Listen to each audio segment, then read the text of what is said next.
So, to start this off, imagine the largest, most powerful creature in the universe. Oh, yeah. Like something completely massive. Right. A bird so huge that its wings look like, storm clouds just hanging from the sky.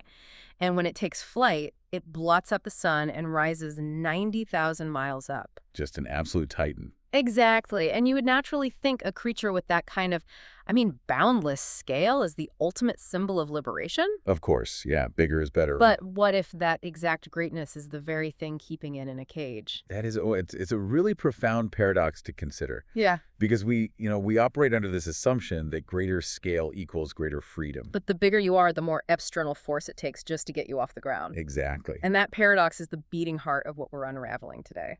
So, welcome to this deep dive, custom tailored specifically for you. You handed over a dense, incredibly fascinating stack of sources to us. Yeah, ranging from academic philosophical papers to full in-depth university lectures. Right, and it's all centering on one of the most profound texts in human history, which is Zhuangzi's Xiaoyu, or in English, Free and Easy Wandering. Such a great title. It really is.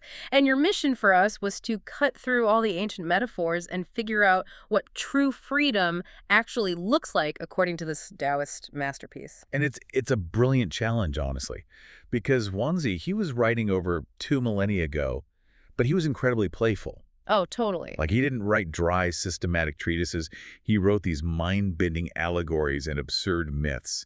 He was really trying to break the reader's conventional way of seeing the world. To kind of snap you out of your normal perspective. Right. And to understand his vision of absolute, unconditioned freedom, we have to start where he starts. Which is with the fish. With the fish, yeah. Right, the opening myth of the text. So picture the Northern Ocean. It's this vast, dark, unfathomable body of water, and in it lives a fish named Kun. Now, here is the first great irony of the text. The word Kun actually refers to fish roe, or like a microscopic speck of a fish. A whitebait or something, just tiny. Yeah, it's the smallest thing imaginable. And he deliberately names this creature something synonymous with insignificance. Yet this tiny microscopic speck of a fish undergoes an incomprehensible, massive, qualitative chemical transformation. It becomes the pangbird. We're talking about a total metamorphosis, and this bird is staggeringly huge. The text says its back stretches for thousands of miles. Yeah, the scale is meant to be completely disorienting. It shatters our normal frame of reference right from page 1. But the pangbird has a destination. It doesn't just want to fly aimlessly. It wants to migrate to the Southern Ocean, which Zhuangzi calls the heavenly pool. Right. But getting there isn't simple at all. It can't just casually flap its wings and glide over. No, it has to work for it. It has to haul its massive bulk 90,000 miles into the air, and it literally has to wait for a colossal sea storm to carry it. Like a massive cyclone. Exactly. And the sources note the language here is striking. The bird is described as flapping hard or really striving, and then it has to wait for 6 solid months of continuous churning wind before it can even make the journey. It requires immense preparation. The environmental conditions have to align perfectly or the bird goes absolutely nowhere. Okay, let's unpack this because I see a massive paradox here. Go for it. If this giant bird is supposed to be the ultimate Taoist symbol of freedom, why is it sweating it out, violently struggling, and waiting on a 6-month hurricane? Shouldn't free and easy wandering be exactly that? Easy. Yeah, that is exactly the trap Zhuangzi is setting for the reader. It's his genius. Really, a trap. Oh, absolutely. He creates this awe-inspiring, majestic image of a giant bird soaring across the heavens, knowing that our immediate instinct is to admire it. Because it's huge and powerful. Right. We are socially conditioned to revere power, size, grand achievements. We look at the pangbird and we think, oh, that is what success looks like. We all want to be the biggest bird in the sky. Precisely. But Zhuangzi leaves these philosophical breadcrumbs, like the striving, the desperate reliance on the storm, to hint that this grand image of freedom is, it's fundamentally flawed. Interesting. He is stretching the listener's imagination to its breaking point with this epic scale, essentially preparing to pull the rug out from under us a little bit later. So if it takes that much agonizing effort just to get off the ground, how does it look to someone who doesn't have 90,000 miles of sky to play with? How do the normal, everyday creatures react to this kind of spectacle? Oh, they mock it. relentlessly. Yeah, they really do. So down in the bushes, there is a cicada and a small dove, or a quail, depending on the translation. And they're watching this massive bird prepare for its world-spanning flight. And they are completely baffled. They're just like, what is he doing? Right. They say, why does he need to fly 90,000 miles? We just launch ourselves up to an elm tree, and if we don't quite make it, we just fall to the ground. That's perfectly fine. Like, what is the point of all that insane effort? Right. Well, it's a clash of completely different realities.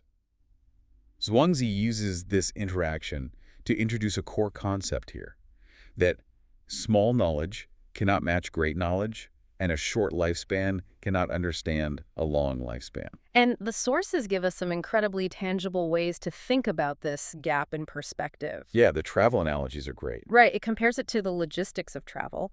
If you are just walking to the local outskirts, you just pack 3 meals and you come home with your stomach still full. Right, it's a day trip. But if you're traveling 100 miles, you have to stay up all night grinding grain just to have enough rations. And it gets even crazier. Yeah. If you are undertaking a 1,000-mile journey, you literally have to spend 3 months gathering and hoarding food before you can take a single step. The preparation has to perfectly match the scale of the reality you are operating in. Exactly. The cicada and the dove, they're built for the local outskirts. They can only conceive of a reality that requires 3 meals. So when they look at someone preparing for a 1,000-mile journey, it just looks like madness to them, because they cannot fathom the distance. And he extends this limitation to time, too, which I find even more tragic, honestly. Oh, lifespan examples. Yeah. He writes about the morning mushroom, which dies before it even knows what a full month is. And the summer cicada doesn't live long enough to understand the cycle of a full year. It literally never sees spring or autumn. Right. Meanwhile, there is an ancient mythical tree, the chun tree, that lives so long it considers 8,000 human years to be just one single spring. It's wild. Yeah. Zhuangzi is demonstrating how entirely dependent our sense of reality is on our biological and cognitive capacity. To the morning mushroom, a single day is the entire lifespan of the universe. Yeah, it literally can't know what it doesn't have the capacity to experience. Exactly. But here's where it gets really interesting, and I want to play devil's advocate here on behalf of Let's do it. Lay it on me. Because in today's world, we're constantly told to, find joy in the simple things and live in the moment, just be happy with what you have. So aren't the cicada and the dove actually right? Right. The mindfulness angle. Yeah. They seem perfectly happy and stress-free, just bouncing between bushes while the peng bird is exhausting itself. Why is Zhuangzi elevating the big bird over the small ones? Well, it's a very compelling modern defense of the small birds. And it's true that Zhuangzi doesn't say they are wrong for being small. Okay. It's a matter of cognitive limits. Their tragedy isn't their size. Their tragedy is their arrogance.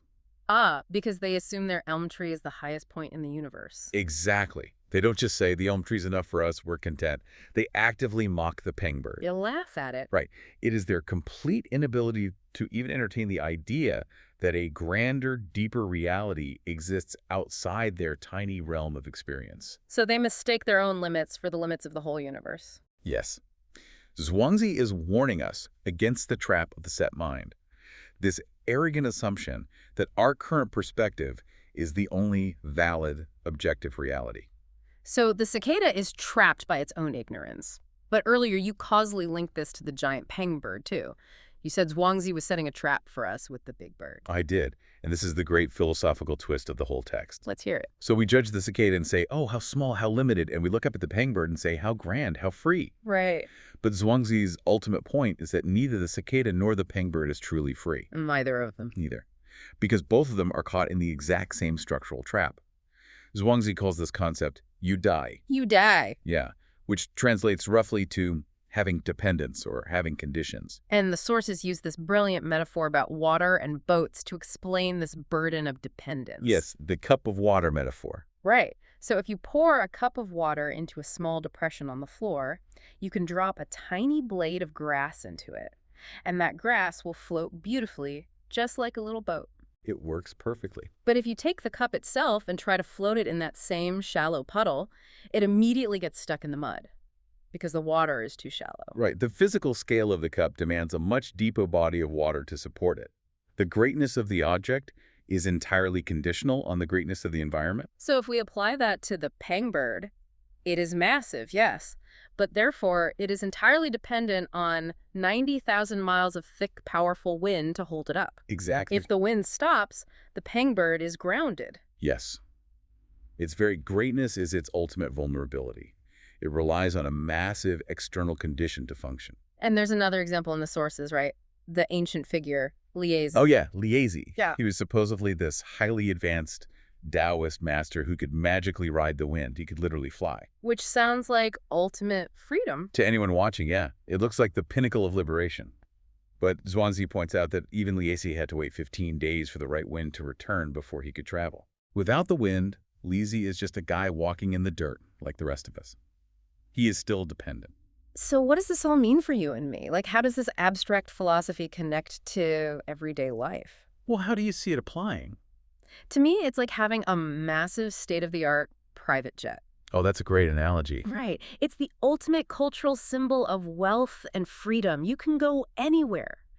But in reality, you are totally grounded because you need a 2-mile runway, a crew, and perfect weather just to take off. You're completely shackled to conditions. Yeah, our freedom is totally conditional. It's like saying, I'll be happy if I get that promotion, or I'll be at peace if my environment is perfectly quiet. That is a flawless modern translation of Udit. We spend all this time building these huge, complex dependencies. We construct these massive wings, and then we just sit around waiting for a 6-month storm so we can feel free for a fleeting moment. No. We are totally chained to things outside of our control. And the wind can die down at any second. The market crashes, a relationship ends, your health falters. So if the cicada is trapped by its tiny perspective, and the pangbird is trapped by its massive dependencies, how do we actually escape this trap? What is the ultimate solution? The ultimate escape is what Zhuangzi calls wu dai. Wu dai. Yes, unconditioned freedom. Okay, so what does that ultimate state actually look like?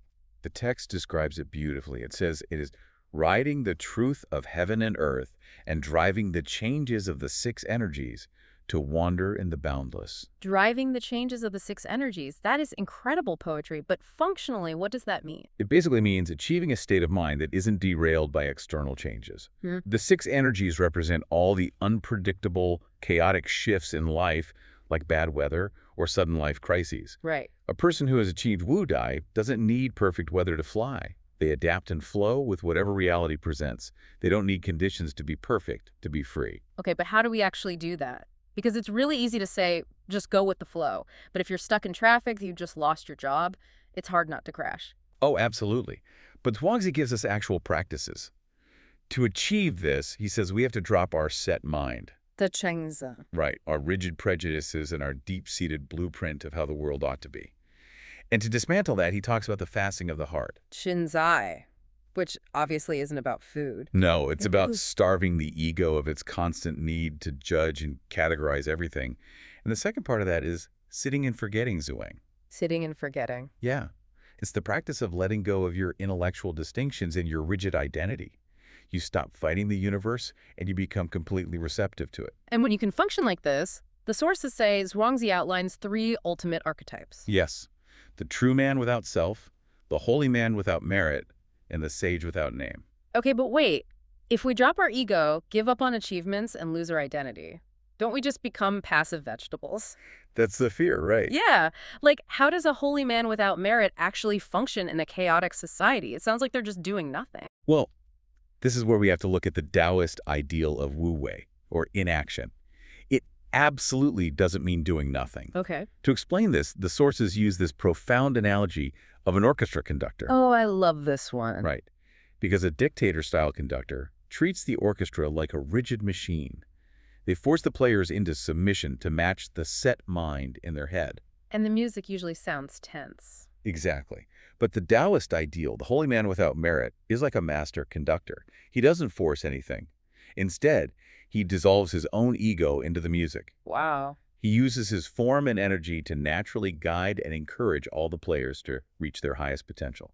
So he achieves perfect harmony by writing the reality of the room, not forcing his blueprint onto it. Exactly. And because the music is so breathtaking, the audience forgets the conductor is even there. He achieves greatness without claiming the glory, rendering his merit invisible. He's incredibly effective precisely because he isn't making it about himself. He operates from a place of Wu Dai, unconditioned. So let's synthesize this incredible journey we've been on. We started with this giant bird that seemed like the ultimate symbol of freedom. Rising 90,000 miles. Right. But we realized it was just as trapped by its conditions as the mocking cicada in the bushes. Both entirely dependent. And finally, we discovered that true freedom requires dropping our dependencies and rigid egos entirely. We have to become like that master conductor. It's a total paradigm shift. It really is. And this is why this deep dive was tailored just for you. It's an antidote to our modern condition. We are constantly overwhelmed by chasing conditional goals and external validation. Waiting for the perfect win. Exactly. So I want to leave you with a final provocative thought to mull over. Look at the big goals you are currently chasing in your life. Are you truly becoming more free? Or are you just building bigger wings? Yeah, wings that will ultimately make you dependent on a much bigger wind. Yeah. What would it look like to fly regardless of the weather, to ride the changes without needing the perfect storm? That's the real question. It really is. Thank you so much for bringing these brilliant sources to the table. This has been fascinating. We'll catch you on the next